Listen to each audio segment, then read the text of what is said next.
Pesach Sheini was a revolutionary event.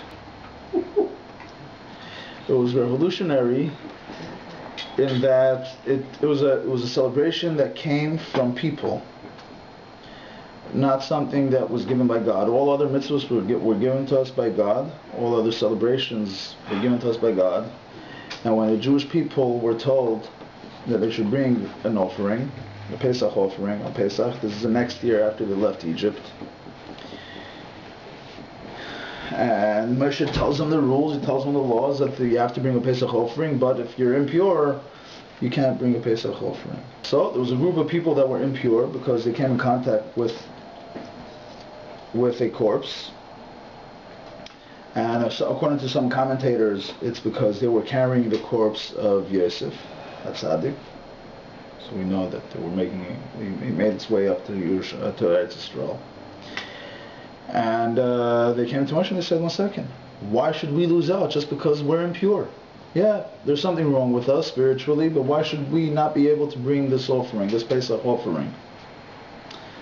And Moshe says, let me check with my supervisor. And sure enough, he goes to Hashem, says, what do we do with these people? And Hashem says, yep, all right. A month later, in a month from now, they can bring their Pesach offering. But God could have said, I'm sorry, too bad. But God didn't. God said, yeah, you know what? You have a point. And therefore, and the rules are that if somebody was impure or in a distant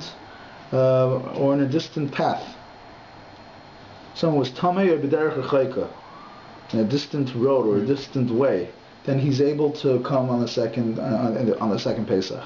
And the previous Rebbe points out that in this we see that if a person finds in their life that they were at a certain point, earlier in their life they were impure or in a distant path, God tells them it's not too late to go free. It's not too late to experience Pesach. It's not too late to experience this liberation, this freedom.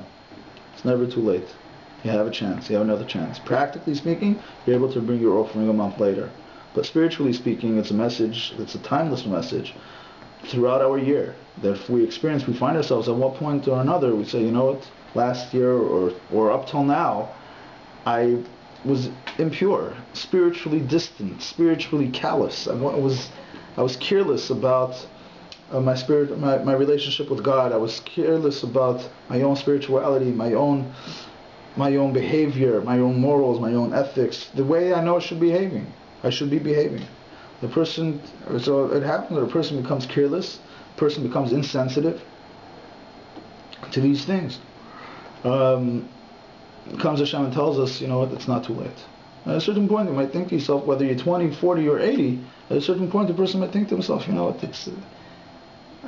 it's late. I've been so immersed in this behavior for so long, and I've become so attached to this type of behavior. Is it possible for me to change? And that's Pesach Sheini. You're able to go free. You're able to experience Pesach, even if a month ago you weren't ready for it. I think the message is a very profound one, a very important one for every single one of us.